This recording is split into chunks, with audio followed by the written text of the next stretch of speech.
এ দুনিয়ার যুবকেরা শুনে নাও, এমন একটা সময় আসলো মুসলমানদের ধরে ধরে জবাই করা শুরু করে দিল। ও মুসলিমেরা যখন মুসলমান হয় তাদের উপরে নির্যাতন চালানো হয়, বাড়ি ঘর পুড়িয়ে দেওয়া হয়, জবরদখল করে কাফের মুনাফিকেরা, কাফের বেঈমানেরা এরে মুসলমানদের উপরে আঘাত শুরু করে দিল। রব্বুল আলামিনের দরবারে আমার নবীজি কান্দার বলে, আল্লাহ এই মক্কার জমিনে কত রক্ত আর ঝরাইব গো আল্লাহ, একমাত্র অপরাধ তাদের কালেমা পড়া গো। এই কালেমা পড়ার কারণে কত ঘর ছাড়া হয়ে গেল, কত মানুষ এই দুনিয়ার মধ্যে স্বামী বিধবা হয়ে গেল। এই অপরাধ হলো শুধু একমাত্র সাক্ষী দেওয়া লা ইলাহা নাই কোন ইলাহ ইল্লাল্লাহু আল্লাহ ছাড়া মুহাম্মাদুর রাসূলুল্লাহ সাল্লাল্লাহু আলাইহি ওয়াসাল্লাম। জোরে জোরে চিল্লায় বলা যাবে না মারহাবা। রহমতের নবী কান্দে, চোখের পানি ছেড়ে কান্দে রে। রব্বুল আলামিন জিবরিলকে ডাকতে বলে, জিবরিল রে যাও যাও আমার হাবিবকে জানায় আসো গো। আমার হাবিব যেন মদিনার অনুকূল আবহাওয়া, মদিনাবাসীর মানুষের অন্তর ভালা, মদিনার মানুষ কালেমা মুসলমান ধারণ ভালো, মদিনার মানুষের অন্তর ভালা, মদিনার জমিনে আবহাওয়া ভালা, মদিনার জমিন সুন্দর, আমার হাবিবকে জানায়া দাও। সেজন্য অতি তাড়াতাড়ি মক্কা ছেড়ে মদিনায় চলে যায়। জোরে জোরে চিল্লায় বলা যাবে না মারহাবা। রাসূলুল্লাহ দীর্ঘ 13টা বছর কষ্ট করলেন মক্কি জীবনে, আর যত মুসলিমেরা মুসলমান হয়েছিল গো, নবীর সাথে কত না নির্যাতনের শিকার হলো গো। পাথরের আঘাত, বাড়ি ঘর ছেড়ে দেয়া লাগলো, কত বাড়ি ঘর পুরাইয়া দিল কাফের বেঈমানেরা। নবীজি আমার ডাকতে বলেন, ও মক্কাবাসীরা রে, আমি নবী আর তোদের মধ্যে থাকবো না, আমি নবী আর মক্কার জমিনে বুঝি আর থাকা হবে না। আরে মক্কার জমিন, তুই আমার জন্মভূমি, তুই আমার মাতৃভূমির জমিন, তোকে আমি ছেড়ে কেমনে যাব রে? আমার মায়ের স্মৃতি, বাবার স্মৃতি মক্কার জমিনের মধ্যে লেগে আছে। তবু রব্বে কারিমের হুকুম হয়েছে আমি মক্কা ছেড়ে মদিনার জমিনে চলে যাব। আমার নবীজি মক্কা ছেড়ে মদিনায় চলে গেলেন। রাসূলুল্লাহ বারবার মক্কার দিকে ফিরে চায়। রাসূলুল্লাহ যখন হিজরত করে রওনা হয়ে গেল, বারবার দেশের দিকে ফিরে চায়।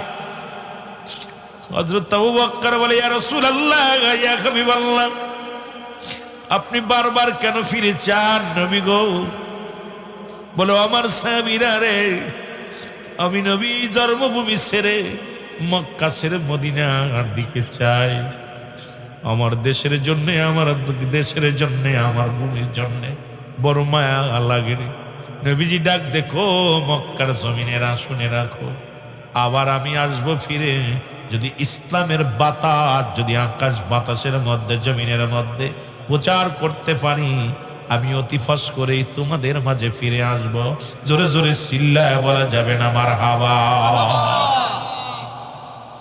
নবীজি খুব কেঁদেছে। মক্কা থেকে মদিনায় যখন যায়, হুজুরের চোখের পানি, দাড়ি মোবারক ভিজে ভিজে গেছে। জন্মভূমির মায়া, মা বাবার জন্মভূমি, দাদা দাদি রয়েছে, মা বাবা রয়েছে, আপনজনদের মায়া ছেড়ে নবীজি বারবার তাকায় মদিনা যাইতেছে, মক্কার দিকে ফিরে ফিরে তাকায়। আর মক্কার একা একা কথা বলে, ও মক্কার আবহাওয়া, মক্কার বালি, মক্কার ধুলা, মক্কার বাতাস, তোমরা সাক্ষী থেকো। আমি যদি ইসলাম প্রচার করতে পারি, যদি ইসলামের বাতাস, ইসলামের সমারোহ যদি সারা বিশ্বে উড়াইতে পারি পথ করে, অতি ফস করেই আমি তোমাদের মধ্যে ফেরবো। সুবহানাল্লাহ। নবীজি জন্মভূমিকে অনেক ভালোবাসত। একদিন একটা কথা আমার মনে পড়ে গেল। রাসূলুল্লাহ বসে আছেন, হঠাৎ করে এক সাহাবী নবীজিকে বলতেছে, মক্কার ছেলেরা দুষ্ট। কারা দুষ্ট? কারণ রাসূলুল্লাহকে কষ্ট দিছে এই কথা শোনা পর নবীজির বলতে, ইয়া রাসূলুল্লাহ, আপনাকে মক্কার ছেলেরা কষ্ট দিচ্ছেন, মক্কার ছেলেরা দুষ্ট। নবীজি একদিন এক রাত তার সাথে কথা বলে না। নবীজি দেখা, নবীজি সামনে গেলে নবীজি মাথা ঘুরাই দেয়। রাসূলুল্লাহর সামনে যেই সাহাবী যায় নবী মুখটা বেকার করে। খুব খেয়াল করবেন, দেশকে ভালোবাসেন তো, ওয়াজ তো কত শোনেন, আমি এত বড় বক্তা না বাবা, যদিও যেটুকু কথা বলি একটু খুব খেয়াল করবেন। নবীজি বারবার মুখটা ঘুরিয়ে নেয়। সাহাবী বলে, ইয়া রাসূলুল্লাহ, আমার অপরাধ কি? আমি দেখতেছি গতকাল থেকে আমি যখন আপনার সামনে আসি আপনি মুখটা ঘুরাই নেন, আমি যখন আপনার সাথে কথা বলতে চাই আপনি মুখটা মলিন থাকে, কথা বলেন না। আমার নবীজি বলতেছে, তুমি কি বলবা, মক্কার ছেলেরা তো দুষ্ট। আমি তো মক্কার ছেলে, তুমি কেন মক্কার ছেলেরা দুষ্ট বললে? কেন আমিও তো মক্কার ছেলে, আমিও তো দুষ্ট। তাহলে দেখেন, আমরা মাতৃভূমিকে কষ্ট দেওয়ার কারণে নবীজিও কষ্ট পেয়েছে, আর আমার বাংলাদেশের মধ্যে আমাদেরকে কত কষ্ট দেয়, কত মানুষ কত কথা বলে, দেশকে ভালোবাসে, এটা ইমানই দায়িত্ব। জোরে বলেন ঠিক কিনা, আরো জোরে বলেন ঠিক কিনা। রাসূলুল্লাহ বলে, আমি তো মক্কার ছেলে, আমি কি দূরের মানুষ, আমি কি মদিনার মানুষ? তা আমাদের বললে মক্কার ছেলেরা দুষ্ট, তাহলে আমিও তো দুষ্ট। চিন্তা করছেন রাসূলুল্লাহ দেশকে কত ভালোবাসতেন। নবীজি দেশ ইসলামকে যত ভালোবাসতেন, দেশকে তত ভালোবাসতেন। ইসলামের মধ্যে যারা ঢুকতেন, এক কথায় নবীজিকে বাইয়িনাত, উত্তম ব্যবহার, উত্তম আখলাক, উত্তম চরিত্র যা রাসূলের ভিতরে ছিল, যা পৃথিবীর অন্য কারোর ভিতরে নাই। জোরে বলেন ঠিক কিনা, আরো জোরে বলেন। জান্নাতেরি মাটি তোমায় নবী বলেছে, থাকে সিফাত অধিকারী তোমায় করেছে। আমার সোনার মদিনা, আমার প্রাণের মদিনা, আমার সোনা এরে ভুলিনি, বলবো না, ভুলতে পারি না, বলো ভুলি, সব বলিব কিন্তু তোমায় ভুলতে পারি না, বলো সব বলিব কিন্তু তুমি ছিলে ইয়াসরিব নামক অলক্ষণের দেশ, তুমি ছিলে ইয়াসরিব নামক অলক্ষণের দেশ, বড়ই মারাত্মক যে ছিল তোমার পরিবেশ। আমার নবীর ছোঁয়ায় হয়ে গেলে সোনার মদিনায়, আমার নবীর ছোঁয়ায় হয়ে গেলে নাই, আমার প্রাণের মদিনা, আমার। গতকালকে এই জমিটা ছিল ধানের জমিন, আজকে জান্নাতের বাগান। শুধু উলামা ইকরামের ছোঁয়ায়, কোরআনের ছোঁয়ায়, হাদিসের ছোঁয়ায় রিয়াজুল জান্নাহ বেহেশতের বাগান। আমার সোনার মদিনা, আমার প্রাণের মদিনা, আমার মহব্বতে এরে ভুলিনি, বলবো না, ভুলতে পারি না, বলো ভুলিনি, সব বলিব কিন্তু তোমায় নাই, আমার সোনার মত সব বলিব কিন্তু তোমায় ভুলতে পারি না, বলো সব বলিব কিন্তু তোমায়। এ দুনিয়ার মুসলমান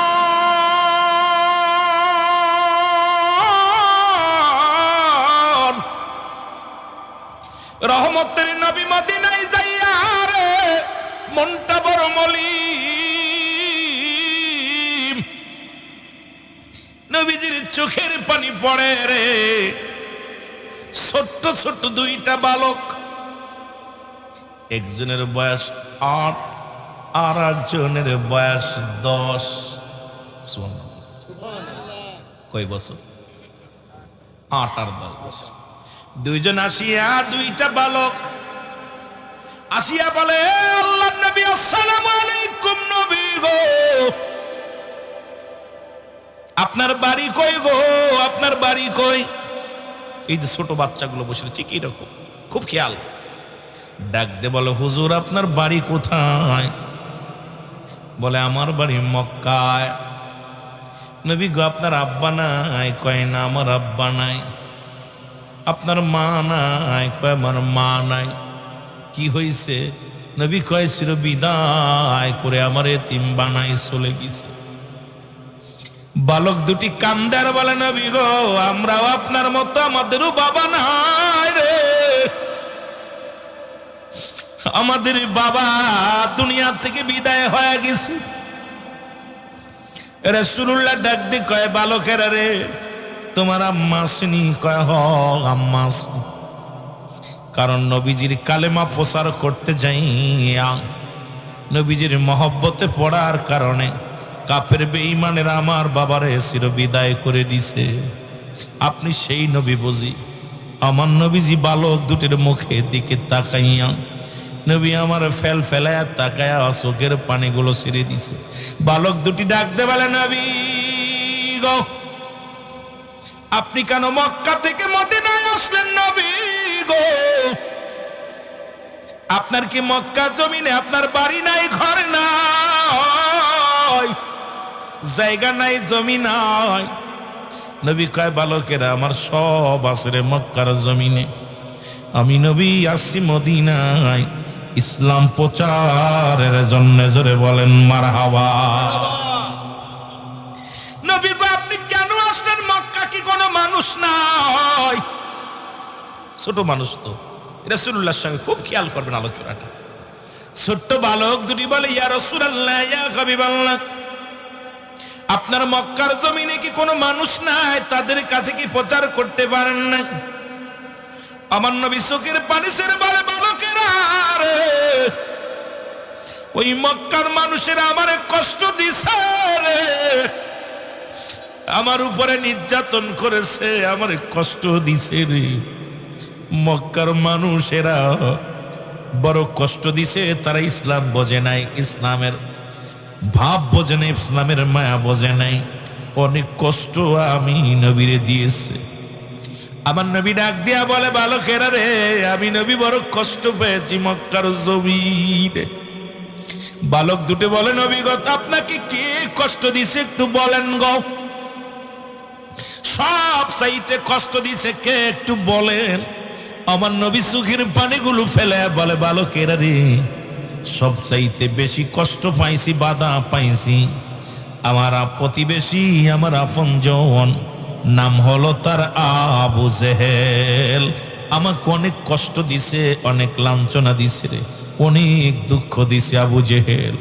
এর বালক দুটি কয় দুই ভাই, ছোট ভাই বড় ভাইকে ডাক দে কয় ভাই আল্লাহ যদি আমাদের বাঁচা রাখে রে, যদি কোনোদিন আবু জেহেলকে সামনে পায় আমরা চিরতরে কতল করে দিব। জোরে জোরে চিল্লা বলা যাবে না মারহাবা।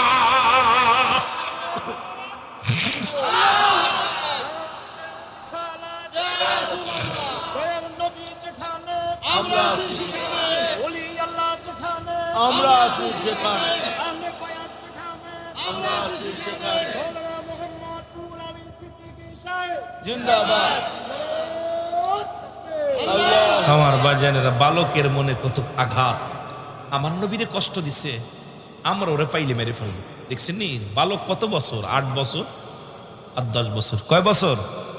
হযরত মাস রাদিয়াল্লাহু তাআলা দুটি সন্তান, দুইটা সন্তান নবীজির সাহাবীর দুইটা সন্তান।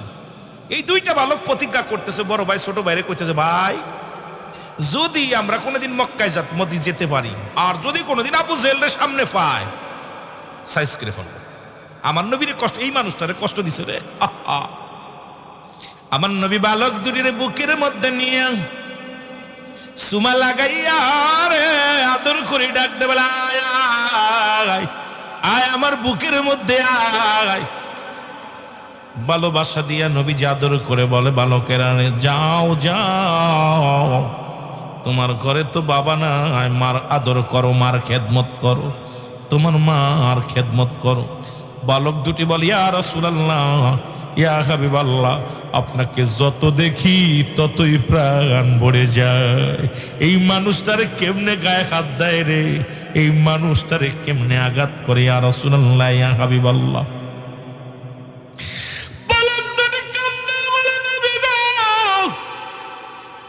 এই নূরের চেহারার মধ্যে কেমনে আঘাত করলো রে মক্কার মানুষেরা। এর মক্কার নিষ্ঠুর আবু জেহেল রে এই মানুষটার তোরা মারলি, যে মানুষটার মা দুনিয়ায় নাই, বাবা দুনিয়ায় নাই, অপরাধ তো দুনিয়ায় করে নাই, কাউকে কোনোদিন কষ্ট দেয় নাই রে আমার নবী।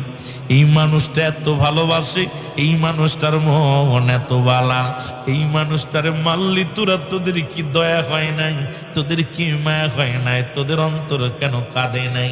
আমার নবীজি বালক দুটির সুমা দিয়ে কয়, বালকের রে যাও যাও, রব্বুল আলামিন যদি দয়া করেন, ইসলামের বাতাস যেদিন মদিনা অরলি গলির মধ্যে ঢুকবে, সেদিন ওই আবু জেহেলের গোষ্ঠীরা ওরা নিজেরাই তাদের ভুল বুঝতে পারিয়া আমি নবীরে আদর করে ডাক দে নিবে। জোরে বলেন না মারহাবা।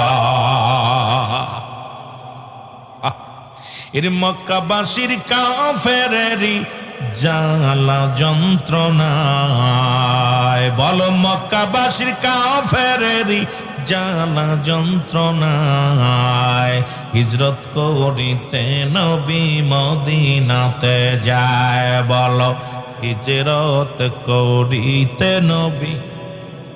মহব্বতে বলেন সুন্নি ভাইয়েরা, আশিক ভাইয়েরা, ওরে মক্কাবাসীর কাফেরেরই জ্বালা যন্ত্রণায়, বলো মক্কাবাসীর কাফেরেরই জ্বালা যন্ত্রণায়, হিজরত করিতে নবী মদিনাতে যায়, বলো হিজরত করিতে নবী। রাত্র যখন গভীর হলো,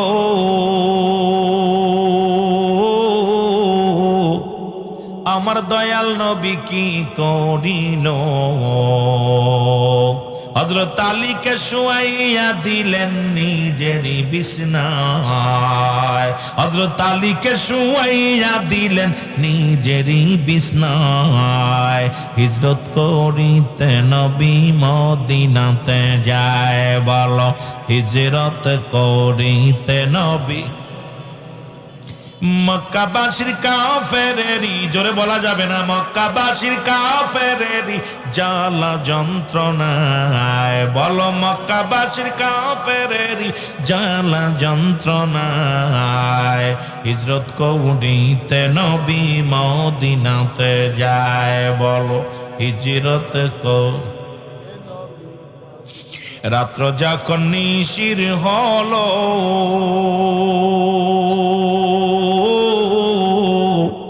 কাফেরেরা কি করিল, হযরত নবীজির বিছানায় এসে আলীকে যে পায়, হযরত নবীজির বিছানায় এসে আলীকে যে পায়, হিজরত করিতে নবী মদিনাতে যায়, বলো হিজরত কর।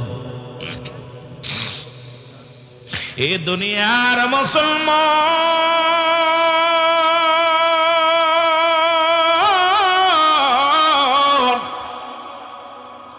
নবীজি কালেমার দাওয়াত মদিনার অলি গলির মধ্যে দেওয়া শুরু করলো গো। অনুকূল আবহাওয়া আর নবীকে পাইয়া মদিনার মানুষেরা ধন্য, আহলান সালাম স্বাগতম জানাইয়া যে পায় সেই কালেমার মালা পড়ে।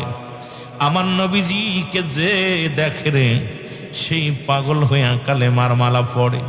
আমার নবীজিও কালেমার দাওয়াত দেন। নবীজি বলে, ও আমার ভাইরা শোনো, আমি আল্লাহর পয়গম্বর, ছেড়ে দাও ছেড়ে দাও, ওই দুনিয়ার চন্ড পূজা ছেড়ে দাও, দুনিয়ার মধ্যে গাছ পূজা ছেড়ে দাও, মূর্তি পূজা ছেড়ে দাও, আসো আমার পথে আসো, আমি যে পথে আসি সেই মুসলমান সরল সঠিক পথের মধ্যে আসো। জোরে জোরে চিল্লায় বলা যাবে না মারহাবা। এদিকে মক্কার জমিনে এত পরিমাণ কাফেররা আঘাত শুরু করে দিছে রে, মক্কা মদিনার মুসলমানদের দূরে দূরে ঘরবাড়ি পুড়াইয়া দেওয়া শুরু করলো। মুসলমান পাইলেই নির্যাতন চালানো শুরু করে দিল গো। মুসলমানদের যেমন মুসলমান কোথায়, ইসরায়েলের জানোয়াররা যেমন মুসলমান শুনে নাও, যেমন মানুষদেরকে যেমন নির্বিচারে হত্যা করে মুসলমান গুলি করে হত্যা করে। কোন মানুষের রক্ত যদি কারো দেহের মধ্যে থাকে রে, এই মানুষটা মানুষ খুন করতে পারে না। কিন্তু ইসরায়েলের ওই হারাম খোরেরা মুসলমানদের দেখলেই গুলি চালায়, মুসলমানদের দেখলেই নির্যাতন করে। মুসলমান শুনে নাও, এই জানোয়ারগুলোর দিলের মধ্যে কোনো মায়া নাই।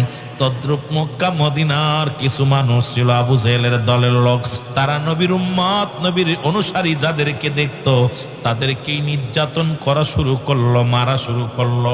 আমার নবীকে জিবরিল আমিন আল্লাহ পাঠা দেয়, জিবরিল যাও যাও রে।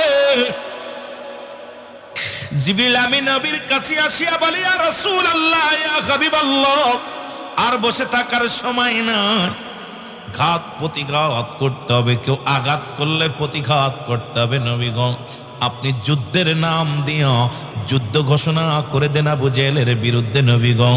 কারণ আর যদি একটা মুসলমানের ক্ষতি করে, আর যদি কোনো মুসলিমের বাড়ি ঘর দূর পুড়ায়, আপনি ঘোষণা করে দেন এই যুদ্ধের ময়দানে রণক্ষেত্র হয়ে যাবে রে। মুসলমান শুনে নাও, দেরি করেন না, দেরি করেন না।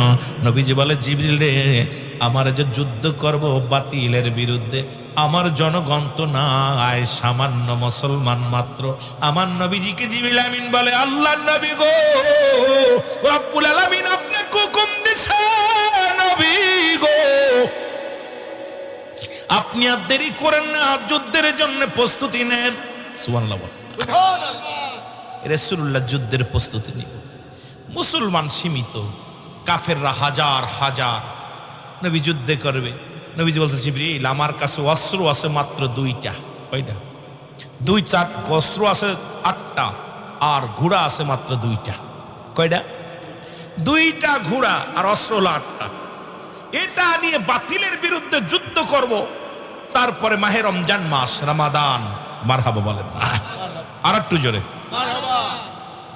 রাসূলকে বললেন, হুজুর আপনি টেনশন করেন না, চিন্তা করেন না, আপনি ঘোষণা করে দেন শরীয়তে আপনার কাছে অস্ত্র আছে 8টা, তরোয়ার বাড়ি আছে 8টা, ঘোড়া আছে মাত্র 2টা। আপনি ভয় পান কেন নবী গো? কারণ আপনার সাথে তো সদা সর্বদাই রব্বে কারিম আছে। কারণ যার কাছে আল্লাহ রব্বুল আলামিন থাকে, তার কিসের ভয়? আপনি যুদ্ধ ঘোষণা করে দেন। আমার নবী কয়, জিবরিল রে, আমার অনেক সাহাবীরা, অনেক উম্মাতিরা, অনেক মুসলমান না খেয়ে খেয়ে রোজা রাখে। রোজা শুরু হয়ে গেছে, মায়ের রমাদান মাস। কেউ না একটা খুরমা খেয়ে রোজা রাখে রে, সারাদিন অনাহারে থাকিয়া সন্ধ্যার সময় একটা খেজুর খাই, ইফতার করে রে। এই অবস্থায় কেমনে যুদ্ধের ময়দানে যাবে? এই অবস্থায় বাতিলের সঙ্গে কেমনে আমরা যুদ্ধ করব? জিবরিল কয়, হুজুর আপনি ঘোষণা করে দেন, বাকিটা রব্বে কারিম দেখবে। আমার নবীজি যুদ্ধের ঘোষণা করে দিলেন। আগামী 17ই রমাদান, ওই যুদ্ধের নাম হলো বদরের যুদ্ধ। জোরে জোরে চিল্লায় বলেন মারহাবা। আর একটু জোরে। অনেক লম্বা আলোচনা। এই আলোচনা করতে গেলে 4-5 ঘন্টা, তাও সময় আপনাদের দিতে পারবো না। খালি বালকদের কথা, আমার নবীর ভালোবাসার কথা, নবীর প্রেমের কথা বুঝাইতে। আমার বন্ধুগণ, আমার নবী জাকিতে রমাদান মাস, নবীর সাহাবীরা সারাদিন রোজা রাখে, খুরমা খেজুর খাইয়া। অনেকেই সেরি খাইতে পারে না ঠিক মতো। তবে নবী যেহেতু হুকুম দিছে যুদ্ধে যেতে হবে, সবাই যুদ্ধের একটা দামামা বেজে গেল। মুসলমানরাও প্রস্তুতি, কাফেররাও প্রস্তুতি। ওদিক আবু জেহেলের সৈন্যের সংখ্যা 1000, আবার মুসলমান অস্ত্রের সংখ্যা 1000, মুসলমান ঘোড়ার সংখ্যা 1000। আর নবীজির সৈন্যের সংখ্যা ছিল বদর প্রান্তে মাত্র 313 জন। মাত্র 313 জন। বলেন দিয়ে 1000 সৈন্যের কাছে অস্ত্র হলো 8টা, ঘোড়া হলো 2টা, আর ওদিক 1000 তরবারি, 1000 ঘোড়া, 1000 সৈন্য।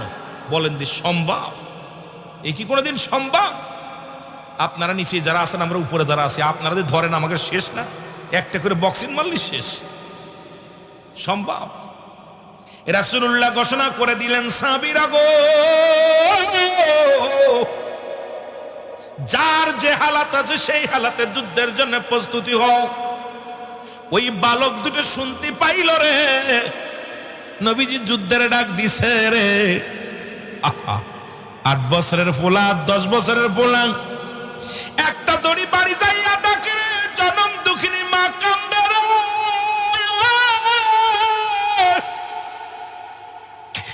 মায়ের চোখের পানি জমিনের মধ্যে পড়ে। দুইটা ভাই যে সালাম দা, আসসালামু আলাইকুম আম্মু, তুমি কেন কাঁদছো গো মা? মায়ে কান্দে রে, বাবা আজকে আমার নবীজি যুদ্ধের ঘোষণা দিছে রে, আমি কাঁদতেছি। আজকে যদি তোমার বাবা বেঁচে থাকতো, তোমার আব্বা যুদ্ধের ময়দানে যাইয়া শহীদ হয়ে যেত, আমি কিয়ামতের ময়দানে আমি শহীদের বিবি বলে দাঁড়াইতাম।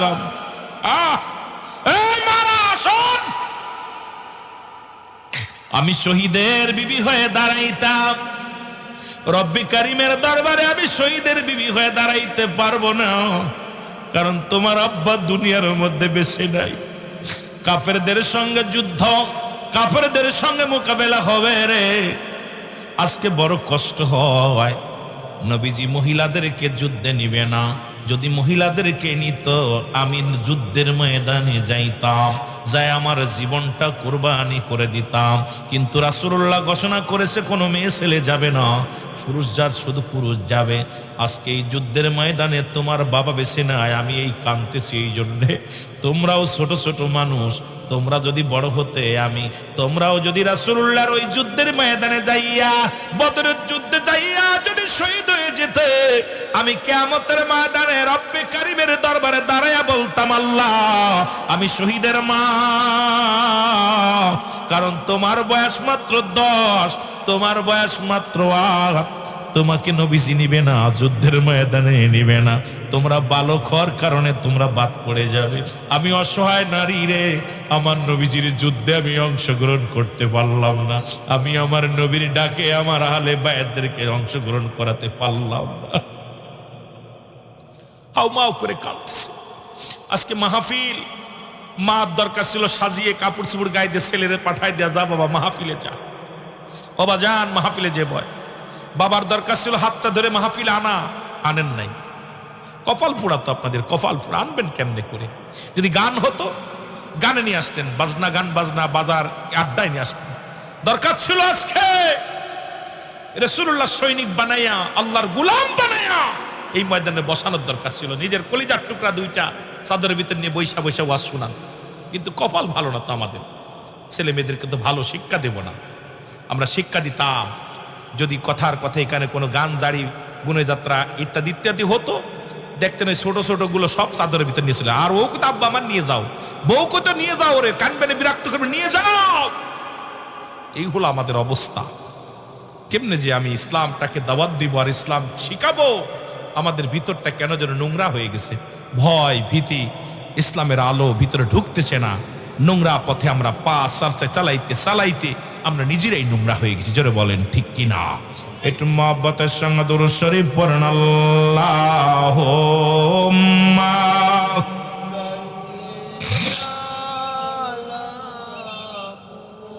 মহব্বতে বলেন না,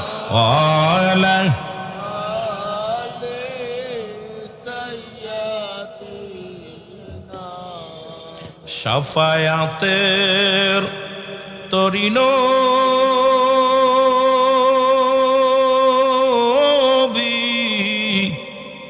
সাজায়া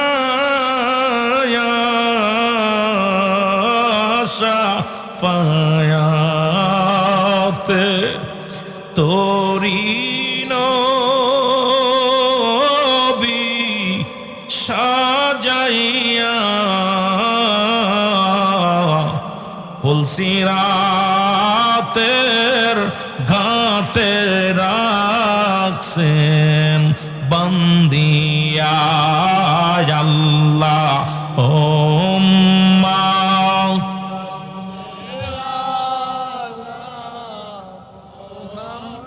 বাজান রে একটু মহব্বতে ওয়ালা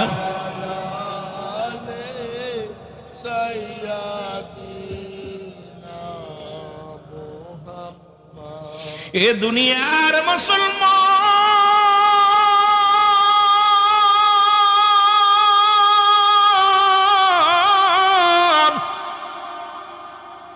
বালক দুটি মায়ের গলা ধরে চিৎকার মেরে বলে, মা, মা গো, আমরা যাব যুদ্ধের ময়দানে রে মা।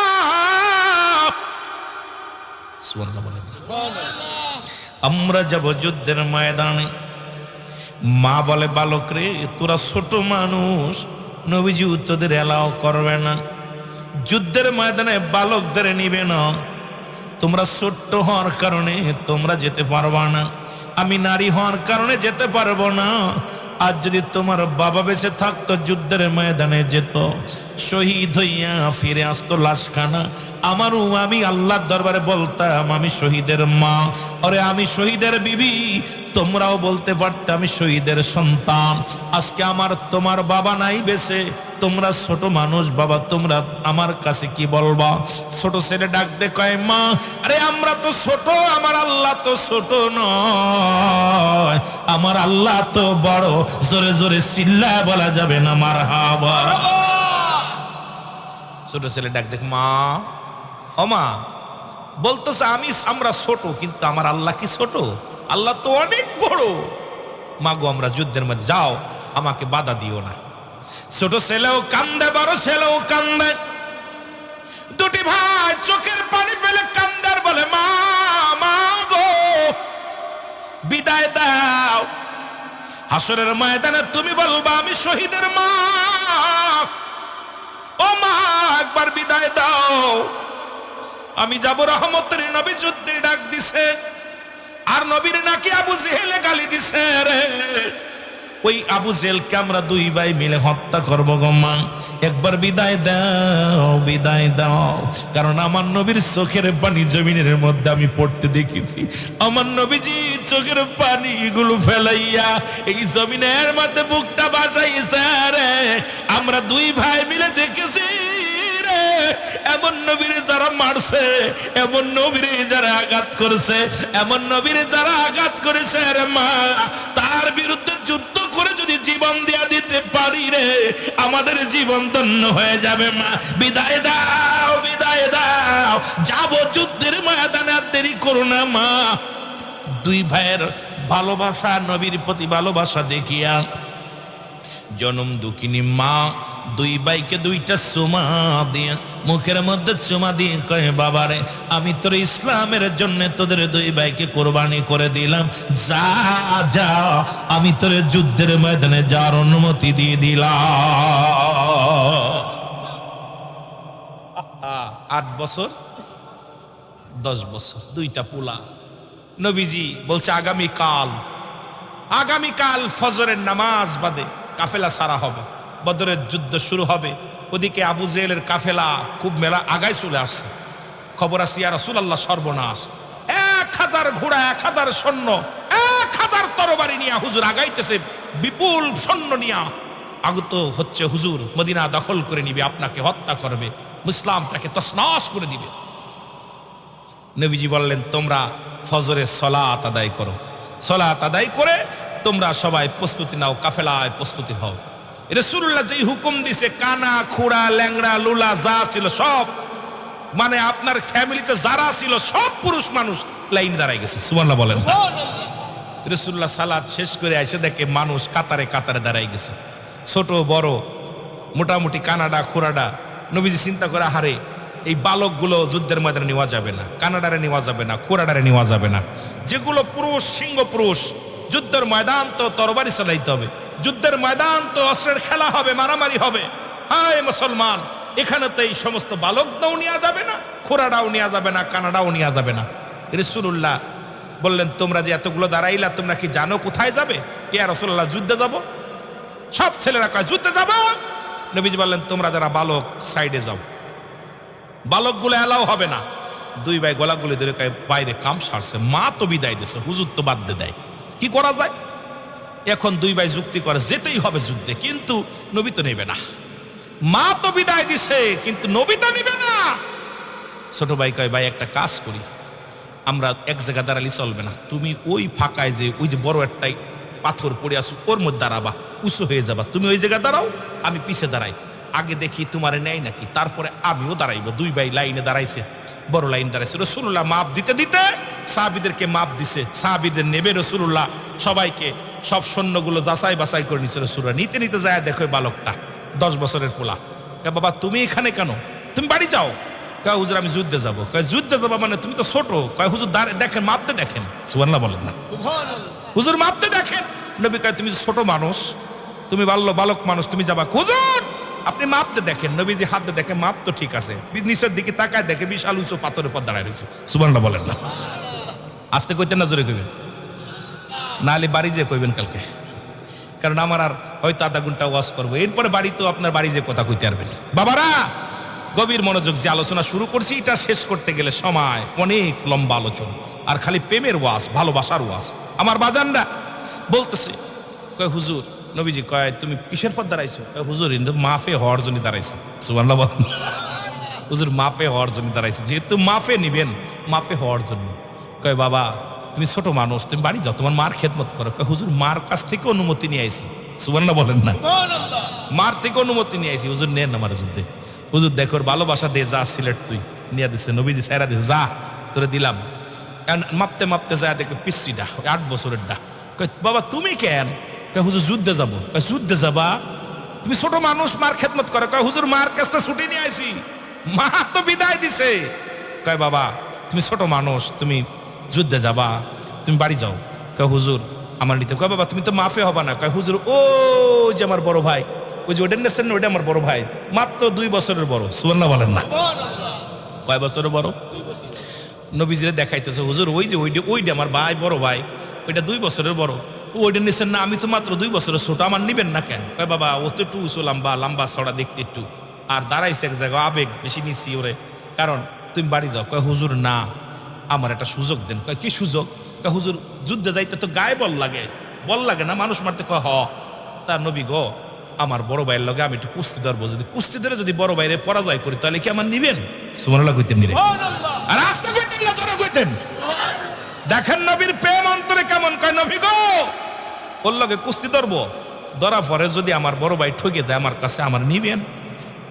নবীজি মিস করে হাসে। দেখা যায় ওইটার লগে তো পারতো না, এটা 8 বছরের ডাকি পারেনি, 10 বছরের লগে। কয় বাবা, কয় হুজুর আমার একটা সুযোগ দিন, একটা সুযোগ দেন আপনার কাছে, এই সুযোগ কাছে, আমি যদি পরাজয় হয়ে যায় আমি যাব না যুদ্ধে, আর আমি যদি উনার ভাইয়ের লগে জিতা যায় তাহলে তো নিবেন। নবী কয় হ নিব। ঠিক আছে, যুদ্ধ শুরু হলো। 2 ভাই এখন সামনাসামনি যায়, বড় ভাইরে কয় বাইরে তুই আমার বয়সে 2 বছরের বড়, গায়েও বল বেশি, তুই যদি আমার জোরে ধরিস তাহলে কি আমি পারবা না? তুই আমার আস্তে ধরিস, আমার যুদ্ধে যেতে হবে, আমি যদি যুদ্ধে না নিয়ে যাস আমি কিন্তু আত্মহত্যা করবো। ছোট ভাইয়ের কান্না দেখেন, বড় ভাই নবীর প্রেম কেমনে যাচ্ছে অন্তরের ভিতরে। ডাক দে ভাই, তুই আমার আস্তে ধরবি, আমি তোরে ফেলে দিব, এই জমিনের মধ্যে আমি জয়লাভ করবো, আমি যুদ্ধের ময়দানে যাবো, আমার নিয়ে যাবি। নবীজি দূর থেকে দেখে চকি কথা হচ্ছে। রাসূলুল্লাহ দূর থেকে তাকায় দেখে 2 ভাই কি জন্য চকি কথা হচ্ছে। নবীজি বলতেছে ধরো তোমরা, বালাম ধরো। 2 ভাই কুছতেছে, বড় ভাই আস্তে করে ধরছে, ছোট ভাই গুল্লি দিয়ে ফেলাই দিয়া বুকের পর বয়া কয় ইয়া রাসূলুল্লাহ। জোরে বলেন না মারহাবা, আরো জোরে বলেন। ছোট ভাই বুকের পরে উঠে বলি ইয়া রাসূলুল্লাহ, ইয়া হাবিবাল্লাহ, দেখো জয় করেছি, যুদ্ধের ময়দানে লাগবে শক্তি, সেই শক্তি আমার গায়ের মধ্যে আছে, সুতরাং আমাকে আপনার নিতে হবে। আমার নবী আবেগ দেখে বলে যাও তুমিও সিলেট, জোরে জোরে চিল্লায় বলেন মারহাবা। রে প্রেমের তরি বন্দরে মদিনার শানে বালাও, প্রেমের তরি ওরে মানুষ বানাইছে আল্লাহ প্রেমের কারণে, বলো মানুষ বানাইছে আল্লাহ এর প্রেমের তরি বন্দরে মদিনার শানে বালাও, প্রেমের তরি বন্দরে। এই আল্লাহ বানাইল বহু জাতি, আবার শিখাইল প্রেম প্রীতি, আর মোর নবীকে পাঠান আল্লাহ, মোর নবীকে পাঠান আল্লাহ প্রেমের কারণে, প্রেমের তরি বন্দরে মদিনার শানে। আশিকেরা বলো প্রেমের তরি বন্দরে মদিনার শানে। মানুষ বানাইছে আল্লাহ প্রেমের কারণে, ওরে মানুষ বানাইছে আল্লাহ প্রেমের, ওরে প্রেমের তরি বান্দরে মদিনা শানে বালাও প্রেমের তরি। এই আল্লাহ বানাইল আসমান জমিন, আর বানাইল রাত্র আর দিন, আর মোর নবীকে পাঠান আল্লাহ, মোর নবীকে পাঠান আল্লাহ প্রেমের কারণে, প্রেমের তরি বান্দরে একটু আওয়াজ দে বলা যাবে না, প্রেমের তরি বান্দরে নবী কয় হায়াতি খায়রুল লাকুম, আমার হায়াতের জিন্দেগিটা আমার উম্মতের জন্য কল্যাণ স্বরূপ। নবী কেমনি পাঠাই নাই রে মিয়া, নবীজি কেমনি পাঠায় নাই। হাদিসে নবীজি বলতেছেন হায়াতি খায়রুল লাকুম, আমার হায়াতের জিন্দেগিটা আমার উম্মতের জন্য কল্যাণ স্বরূপ। আবার আমি দুনিয়া থেকে বিদায় নেওয়া মামা হায়াতি খায়রুল লাকুম ওয়াফাতি খায়রুল লাকুম। মুন্সি নবীজি বলতেছে আমি ইন্তেকাল করলাম আমার উম্মতের কল্যাণের জন্য। প্রেমের তরি বান্দরে মদিনা শানে বালাও প্রেমের তরি। এই আল্লাহ বানাইল বহু জাতি, আবার শিখাইল প্রেম প্রীতি। আল্লাহ বানাইল বহু, শিখাইল প্রেম প্রীতি, আর হাবিবকে পাঠাইছে আল্লাহ, নবীকে পাঠাইছে আল্লাহ প্রেমের কারণে। প্রেমের তরি বান্দরে মদিনা শানে বালাও প্রেমের তরি বান্দরে। আশেকদের তরি হলো মদিনা, এই তরিতে যদি উঠতে না পারি জীবন বরবাদ। এই মদিনার তরিতে উঠতে চাই নবীজির তরিকায়। জোরে বলেন ঠিক কিনা, আরো জোরে বলেন ঠিক কিনা। রহমতের নবী ডাকতে বলে সাহাবীরা রে তোমরা, আমি সৈন্যগুলো গণব, কাতারে কাতারে সৈন্যগুলো দাঁড়ায় গেলেন। রাসূলুল্লাহ গুনে দেখাই রে 313 জন। কয়জন? জোরে বলেন কয়জন? 313 জন। তরবারি কার হাতে দিবে রে? ঘোড়া বা কার হাতে দিবে? মাত্র 2টা ঘোড়া, 8টা হলো তরবারি। কয়টা? এই মুসলমান কয়টা? 2টা ঘোড়া, 8টা হলো তরবারি। আমার নবীজি চোখের পানিগুলো সেরে সেরে কান্দে রব্বে কারীম। বিশাল কাফেলা, শত্রু পক্ষের কাফেলা নিয়ে মদিনার দিকে আসে রে। এ রব্বে কারীম, আমার মুসলমানদের যদি শেষ করে দাও রে আল্লাহ, আল্লাহ আমার উম্মতরে যদি শেষ করে দাও, আমি কার কাছে কালেমার দাওয়াত দিব? আল্লাহ মাত্র 313 জন সৈন্য নিয়ে আমি কেমনে লড়াই করবো রে আল্লাহ? আমি কেমনে এত হাজার হাজার সৈন্যের সঙ্গে মোকাবেলা করব? তরবারিও নাই, অস্ত্রও নাই, ঘোড়াও নাই। আমি নবী কেমনে রে এই বাতিলের সঙ্গে মোকাবেলা করব? নবীর চোখের পানিগুলো টপ টপ করে জমিনের মধ্যে পড়ে। নবীজি আমার কান্দে, আল্লাহ এই 313 জন তো একবারে শেষ হয়ে যাবে রে। আমি কাদের নিয়ে ইসলামের দাওয়াত দিব? আমি কাদের কাছে কোরআনের কথা বলবো? আমি কাদের কাছে যাইয়া তোমার দিন প্রচার করব গো আল্লাহ?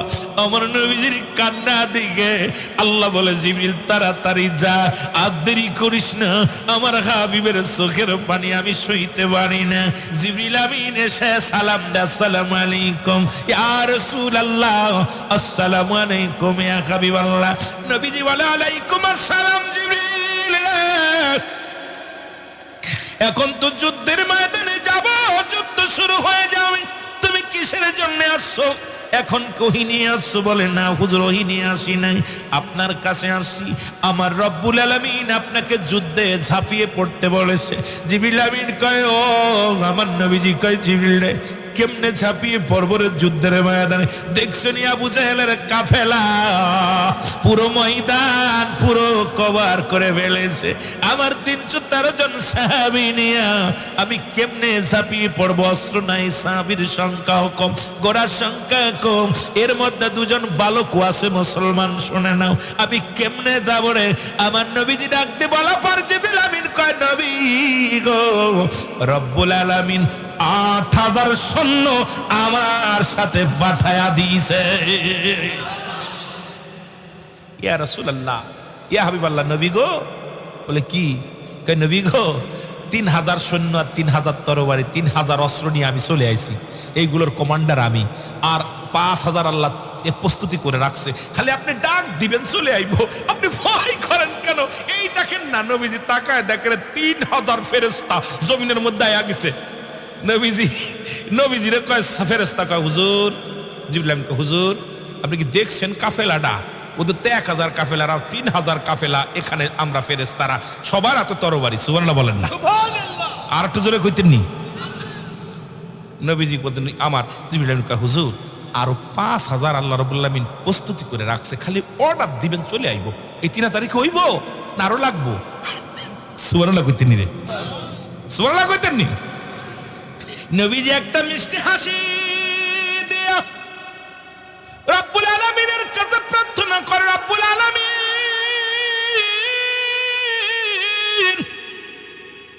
যুদ্ধের ময়দানে রওনা দিল রে। ওদিন অনেকেই ফজরের রোজা আছে, অনেকে না খেয়ে রোজা আছে, সেহরি ঠিক মতো করতে পারে নাই। নবীজি সাহাবীদের বলে, তুমি কি রোজা আছো? বলে জি। কি খাইছো? বলে হুজুর কিচ্ছু খাই না, একটু পানি খেয়েছি। তুমি কি রোজা আছো? বলে জি হুজুর, একটা খুরমা খেয়েছি। তুমি কি রোজা আছো? বলে হুজুর আমি একটা খেজুর খেয়ে রোজা আছি। নবীজি মুখের দিকে তাকায়া দেখে রে ভালোবাসার প্রেম কারে বলে। আমার সাহাবীরা না খেয়ে রোজা রাখছে আর জীবন দেওয়ার জন্য আমার সঙ্গে প্রস্তুতি হয়ে চলে আসছে। এবার নবীজি যুদ্ধ শুরু হয়ে গেল রে, বদর প্রান্তের যুদ্ধ, তুবুলকের যুদ্ধ শুরু হয়ে গেল। ওর মুসলমান কাফেরদের সৈন্য 70 জনকে চির বিদায় করে দিলেন, একজন নয়, 2 জন নয়। মুসলমান শুনে নাও, এই শরিয়াতে 313 জন সৈন্য নিয়ে নবীজি যখন মুসলমান যুদ্ধ শুরু করে দিলেন, কাফেরদের মুসলমান 70 জনকে চির বিদায় করে দিলেন, আরো 70 জনকে গয়ে মুসলমান গ্রেফতার করলেন, ধরে ধরে নিয়ে আটকায় রাখলেন। আর মুসলমানদের ওই যুদ্ধে মুসলমান 14 জন মুজাহিদ, 14 জন সাহাবী জীবন দিয়া দিল। আমার নবীর 14 জন সৈন্য, তার ভিতরে ওই বালক 2টা ছিল। এই 2 জন যুবক যখন তুমুলকের যুদ্ধে 2টি ভাই, বড় ভাই ছোট ভাই, 2 ভাই ঘোরাঘুরি করে, যারে পায় তারে জিগায় তোমরা আবু জাহেলরে দেখছুনি? এর মধ্যে আবু জাহেল কিডা? ওরা অন্য মানুষকে মারবে না, ওদের চিন্তা হলো আবু জাহেল। ছোট ভাই আবু জাহেল রে চেননি, বড় ভাই আবু জাহেল রে চেননি, কারণ তারা তো ঘোড়ার নিচে, ঘোড়ার হাঁটুর নিচে পড়ে আছে ছোট ছোট মানুষগুলো। একজন বলে ভাই ও বালকেরা, তোর আবু জাহেল রে কেন খুঁজিস? আবু জাহেল আমার নবীরে কষ্ট দিছ রে, হত্যা করবো। ওই দেখো রে, ওই দেখো ঘোড়ার উপরে দাঁড়ায় আছে, ঘোড়ার উপরে এটাও দিয়ে দিছে। নবী বলেন আমি জমি পাইলাম, এখন তো ঘর বানাতে হবে, কিছু কাঠ লাগবে, কিছু তক্তা লাগবে, কিছু পাথর লাগবে, কিছু মুসলমান উপরে ছাড় জন্য কিছু খাজুরের ডাল লাগবে। সাহাবীদের ভিতরে প্রতিযোগিতা শুরু হয়ে গেল, যার খাজুর গাছ আছে কেটে কেটে ঘাড়ে করে নিয়ে আসা শুরু করলো, কেউ খেজুরের পাতা নিয়ে আসা শুরু করলো, কেউ পাথরগুলো ঘাড় মাথায় করে নিয়ে নিয়ে। আজকে দেখলাম বাবরি মসজিদ বানানোর জন্য মুসলমান কত আনন্দ লাগছে মনের ভিতরে, যে বাবরি মসজিদ ভেঙে দিয়েছিল। আজকে দেখলাম নেটের মধ্যে এই বাবরি মসজিদ বানানোর জন্য পরে ভারতের মধ্যে অসংখ্য মুসলমানেরা 1টা 2টা ইট ছোট বড় সবাই হাতে করে নিয়ে দৌড় শুরু করেছে বাবরি মসজিদ বানানোর জন্য। কেউ 1টা ইট, কেউ 2টা ইট। বইয়ের মধ্যে আমার ছাত্র ভাইদের দেখলাম মুসলমানদের ওই স্কুল ব্যাগের মধ্যে 1খানা ইট, 2খানা ইট নিয়ে দৌড়াইতেছে, বলে কি করবা? কয় বাবরি মসজিদ আমরা শরীক হব। আরে আল্লাহর ঘর বানাইবে, আমি শরীক হওয়ার জন্য যারা নেট চালাইছেন আজকে দেখছেন মুসলমান, আজকে যারা দেখছেন তারপরে কেন শিক্ষা হবে না? আমি আশ্চর্য হয়ে গেলাম। এই বাবরি মসজিদ বানানোর জন্য অসংখ্য মুসলমানের সাইকেলে করে, মোটর সাইকেলে করে, হাতের মধ্যে 2 কেন মাথায় করে টেনে টেনে 2 মাইল 5 মাইল 10 মাইল পর্যন্ত হেঁটে হেঁটে চলে আসতেছে মাথায় করে ইট নিয়ে। কারণ আল্লাহর ঘর বানাইবে, এই ঘরের জন্য আমরা শরীক হব। ভারতের মুসলমান আল্লাহর ঘর বানানোর জন্য পাগল হয়ে গেছে। জোরে জোরে বলেন মারহাবা। আমি আশ্চর্য হয়ে গেলাম। কিছু স্কুলের ছাত্রদের ভিতরে আজকে বই নেয়, বইয়ের মধ্যে 1 কান 2 কান খাতা বই, আর ওর মধ্যে ইট, 2 কান করে ইট। শিক্ষকরা ক্লাসে গেছে, ক্লাস শেষ করে সব বাইরে হয়েছে, হুজুর স্যার আমাদের ছুটি দেন। কেন দেওয়া? মসজিদে শরীক হব। ছাত্ররা সব দেখে, সব বইয়ের ব্যাগের মধ্যে ইট, বইয়ের ব্যাগের মধ্যে ইট। কোথায়? অমুসলিম শিক্ষকেরা তারা এদেরকে বাধা দিছে, বাধা দিবেন না, আমরা আল্লাহর ঘর বানানোর জন্য আমরা বাড়ি থেকে নিজের ঘর থেকে ইট খুলে আনছি। সুবহানাল্লাহ বলেন না? নিজের ঘর থেকে পুরো ইট গুলো ঘরের থেকে বারান্দা থেকে খুলে খুলে নিয়ে চলে যাচ্ছে, নিয়ে মসজিদে শরীক করতেছে। আপনারা না দেখলে আপনি নেট চালাবেন, একটু নেট চালায় দেখেন কি শুরু হয়েছে মসজিদের, বাবরি মসজিদের জন্য। এই আমি এত খুশি হইলাম দেখা, প্রাণটা জুড়াই গেছে। আহারে, যে মানুষ আল্লাহর ঘর বানানোর জন্য ভারতের মুসলমান কত পাগল। আমার ভাইয়েরা, আমার বন্ধুরা, আমার রাসূলের কদমের মধ্যে কেউ বা পাথর নিয়ে আলেন, কেউ বা মাটি নিয়ে আলেন, এগুলো এনে এনে সুন্দর একটা মসজিদ বানালেন। কারণ এই মসজিদের সাহায্যের জন্য রাসূলুল্লাহ যখন ঘোষণা দিলেন এই মসজিদ বানানোর জন্য, তৎকালীন যারা মুসলমান ছিলেন, মুসলিম মুসলমান শুনে নাও, এই পাগলগুলো দুনিয়ার মধ্যে সব কিছু ছেড়ে দিয়া, দুনিয়ার সুখ শান্তি ছেড়ে দিয়া রব্বে কারিমের ঘর বানানোর জন্য এমন পাগল ছিল, সব যার যেখানে ছিল সেখান থেকে আল্লাহর ঘর বানানোর জন্য রাসূলুল্লাহর কদমে জমা দিলেন। নবীকে বললেন হারেস। হারেস শব্দের অর্থ লুভি। খুব খেয়াল করবেন, নবী যেই চাইছে না নবীর একটা মুসলমানদের নবী মনে হয় লুবি, বলছে হারেস শব্দের অর্থ হলো লুবি। নবীজি চোখের পানি ছেড়ে কান্দে, আল্লাহ আমি তোমার ঘর বানানোর জন্য, ইসলামের জন্য আমি মানুষের কাছে চাইলাম, এরা তো আমাকে লুবি বলে, আমাকে লুবি বলে। আমার তো বাড়ি, আমার নবীর তো কোনো বাড়ির লোভ ছিল না, গাড়ির লোভ ছিল না, পৃথিবীর কোনো কিছুর উপরে লোভ ছিল না আমার নবীজি চোখের পানিগুলো ফেলে কান্দে। জিবরিল আমিন এসে বলে, নবী গো আপনি কান্দেন কেন? আপনার চোখের পানি কেন পড়ে? বলে, জিবরিল রে, এই মক্কা মদিনার মানুষের আমাকে হারেস বলে লকাব লাগায় দিছে। আরে জিবরিল আমিন ডাক দিয়ে কয়, নবী গো হ্যাঁ ঠিকই বলেছে, আপনার ভিতরে একটা লোভ আছে, সেই লোভটা হলো আপনার উম্মতের গুনাহ মাফ করাইয়া নাজাতে কেমনে দিবেন। জোরে জোরে চিল্লা বলা যাবে না মারহাবা। নবী গো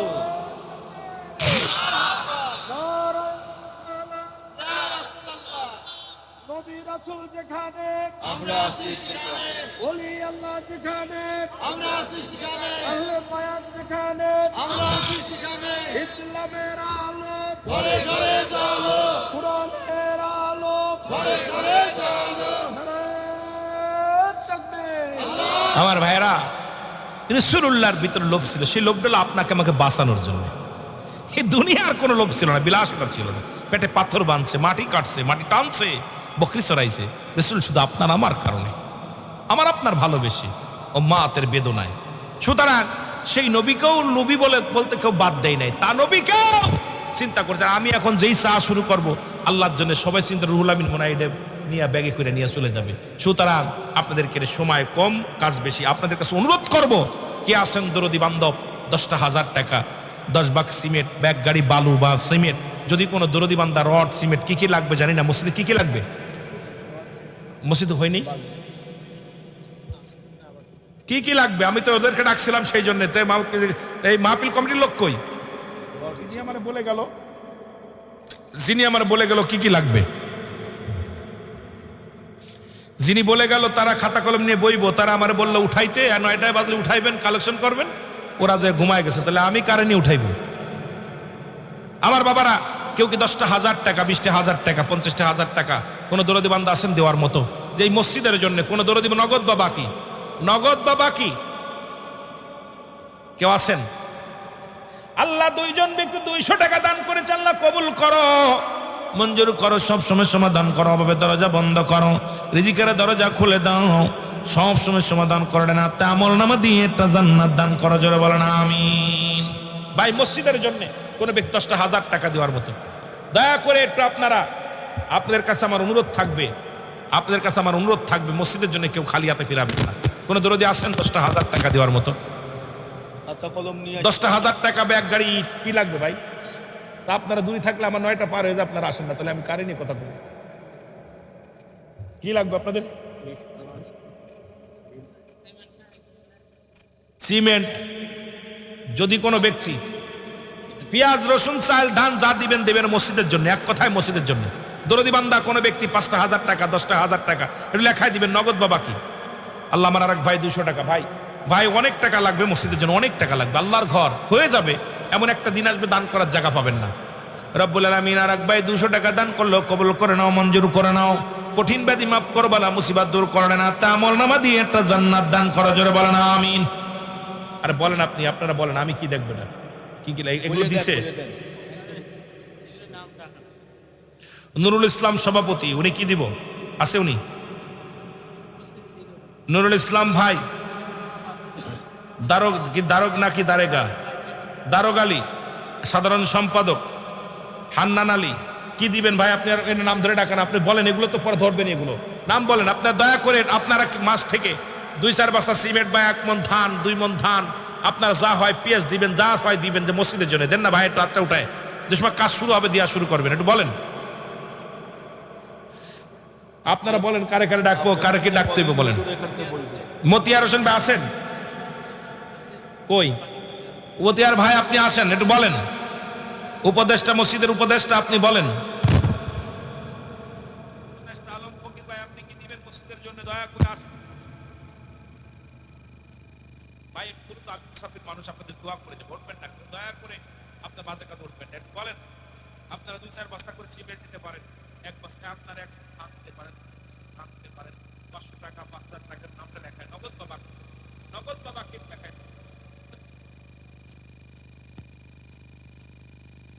আল্লাহ সুলমান আলী নামে একজন 2,000 টাকা নগদ দান করেছেন, না কবুল করো, মঞ্জুর করো, সব সময় সমাধান করো, হবে দরজা বন্ধ করে দাও, রিজিকের দরজা খুলে দাও।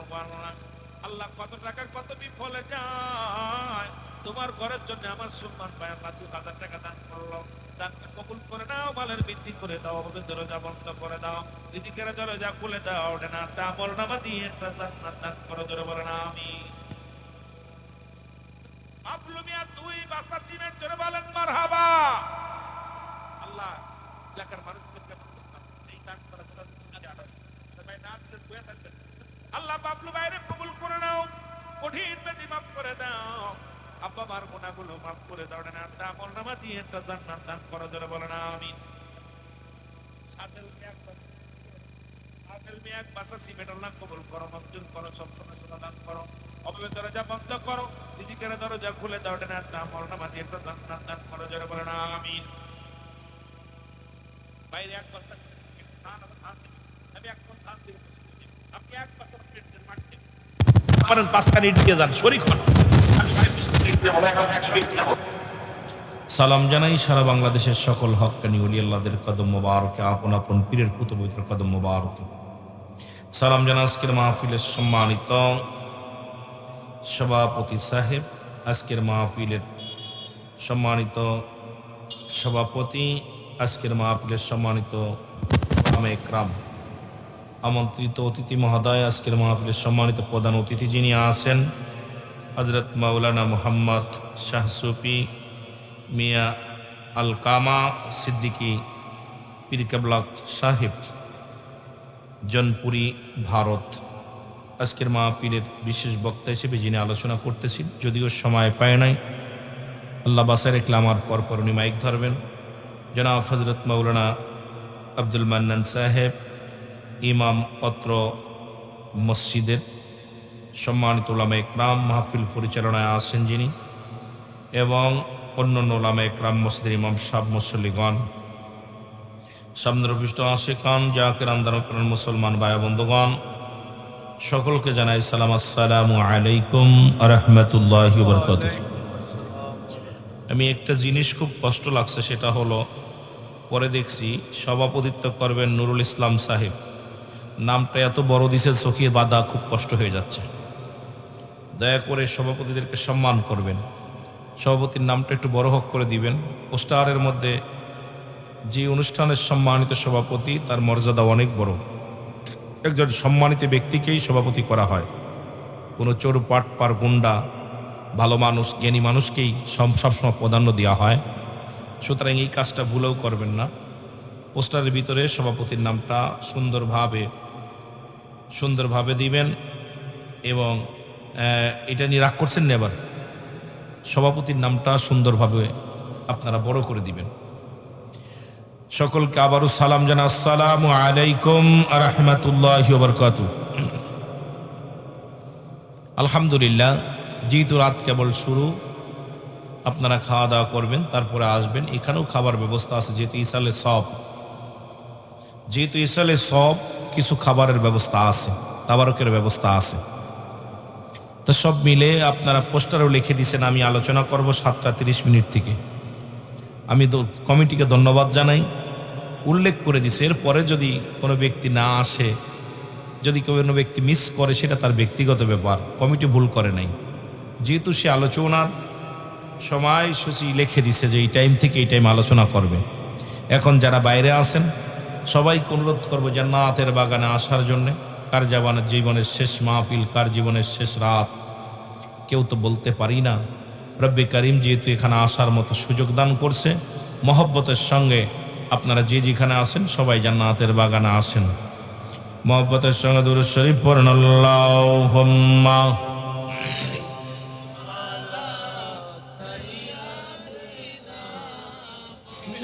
উল্লানা মুহাম্মাদ ওয়া আলা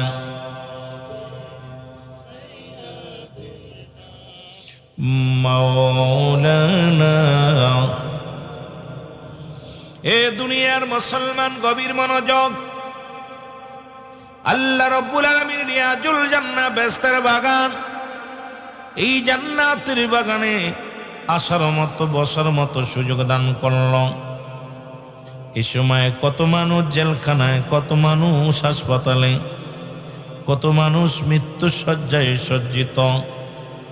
রব্বুল আলামিন আপনাকে আমাকে জেলখানায় নেন নাই, হাসপাতালে নেন নাই, সুন্দর পরিবেশ জান্নাতের বাগানে আসার মতো সুযোগ দান করল। সেই রব্বে কারিমের দরবারে শুকরিয়া আদায় করার দরকার আছে কি না? মুসলমান বাবারা আমার, এই কনকনে শীতের মধ্যে শুধু সময় নষ্ট না করে এই জান্নাতের বাগান খানা আঁকড়ে ধরি। জানি না কার জীবনের শেষ মাহফিল, জানি না কার জীবনের শেষ রাত, জানি না কার জীবনের শেষ সময়। ও নবীর প্রেমিকেরা, আল্লাহর গোলামেরা, জান্নাতের বাগানে আসার কারণে সগীরা গুনাহ মাফ হয়ে যায়। বসে তওবা করে আল্লাহর দরবারে কানলে আল্লাহ কবিরা গুনাহগুলো মাফ করে দেয়। সুতরাং এই সুযোগ আপনার জীবনে, আমার জীবনে এসেছে, এই সুযোগগুলো হেলায় হারানো যাবে না। এই জান্নাতের বাগান খানা আঁকড়ে ধরার দরকার আছে কি না? রহমতের নবী মক্কি জীবনে এই কালেমার দাওয়াত, লা ইলাহা ইল্লাল্লাহু মুহাম্মাদুর রাসূলুল্লাহ সাল্লাল্লাহু আলাইহি ওয়াসাল্লাম। সবাই পড়েন, আশহাদু আল্লা ইলাহা ইল্লাল্লাহু ওয়াহদাহু লা শারীকা লাহু ওয়া আশহাদু আন্না মুহাম্মাদান আবদুহু ওয়া রাসূলুহু। বন্ধুগণ আমার, রহমতের নবী আল্লাহ দিলেন বায়নাত, উত্তম ব্যবহার, উত্তম আখলাক, উত্তম চরিত্র, যার গুণে মক্কাবাসী নবী কাল আমিন উপাধি দিলেন। আমার নবী সত্যবাদী, আমার নবীর আদর্শ, আমার নবীর প্রেম দেখে ধনী গরিব নয়, ইহুদি খ্রিস্টান নয়, অন্যান্য মুসলিমেরাও মালামাল রাসূলুল্লাহর কদমে রেখে যেতেন। কারণ সবাই জানতেন আমার নবীজি, এই মোহাম্মদ নামে যে বালকটা, মোহাম্মদ নামে যে লোকটা, এরা কখনো আমাদেরকে ফাঁকি দিবে না।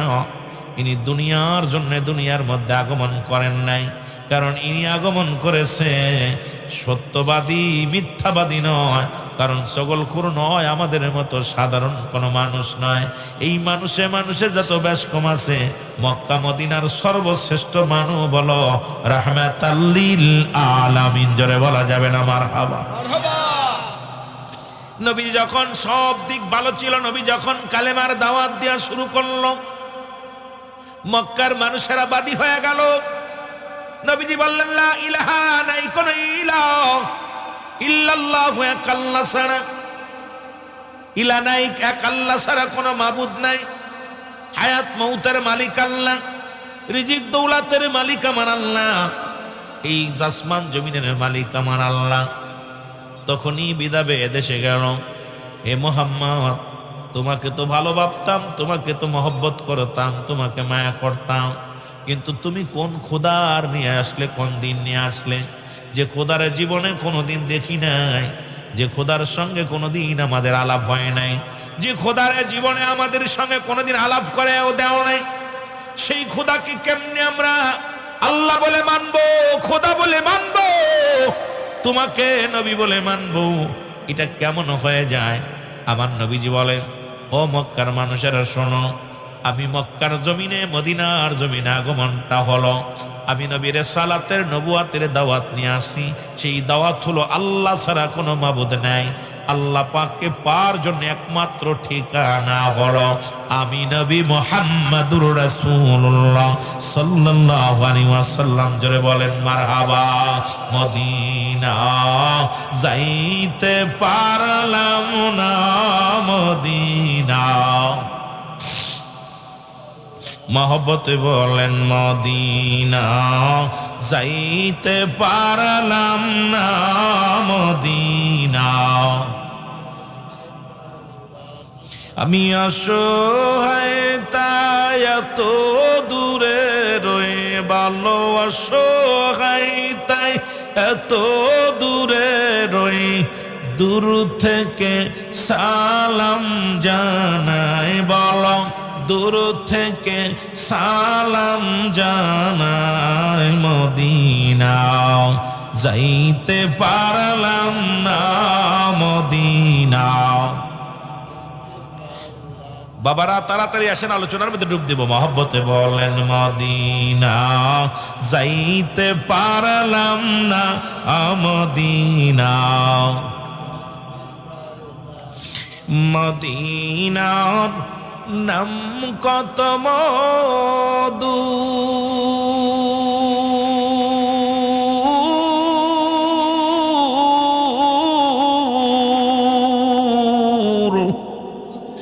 মদিনা আর যে কত দূর,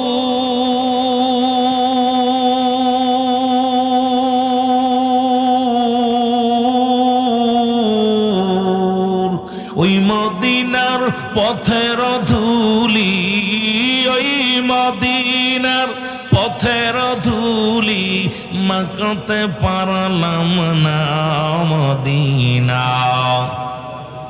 মহব্বতে বলেন না একটু, মহব্বতে। মদিনা যাইতে পারলাম না, মদিনা, না মদিনা দেখতে পারলাম না, মদিনা।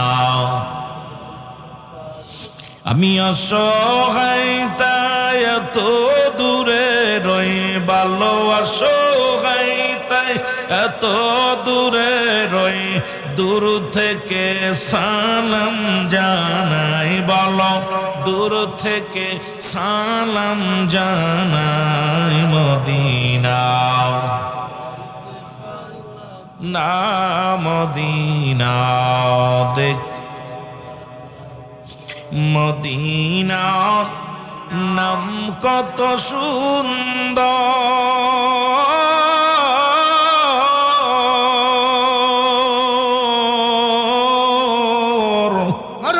মদিনা কেরে সে অন্তর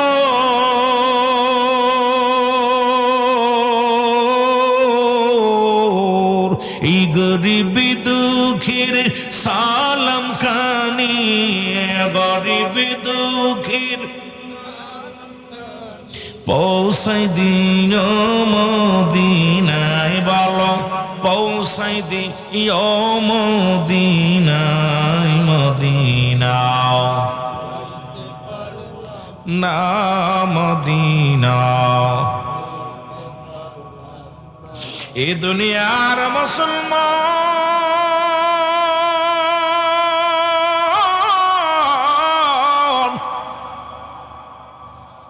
গভীর মনোযোগ একটু কমাই দাও একটু কমাই দিয়ে টন্ডা বাড়াই দাও বন্ধুগণ আমার দিলের কান্ডা লাগা শুনে নাও মক্কি জীবনে রাসূলুল্লাহ কালেমার দাওয়াত দিতে যাইয়া কত কষ্ট করলো গো অপরাধ হলো নবীজির কালেমা প্রচার কত নির্যাতন কত নিপীড়িত রাসূল আমার হইলেন কত অপমানিত হইলেন নির্যাতন হইলেন নবীজি সব দুঃখ চোখ বন্ধ করে শুয়ে নিলেন নবীজি সব দুঃখ কষ্ট সহ্য করে নিলেন শুধুমাত্র একটাই কারণ হলো নবুয়াতের দাওয়াত আল্লাহর দ্বীনের দাওয়াত প্রচার করার জন্য আমাকে আল্লাহ পাঠাইছে হাজারো কষ্ট সহ্য করে নবী দাওয়াত দেন লা ইলাহা ইল্লাল্লাহু মুহাম্মাদুর রাসূলুল্লাহ সাল্লাল্লাহু আলাইহি ওয়াসাল্লাম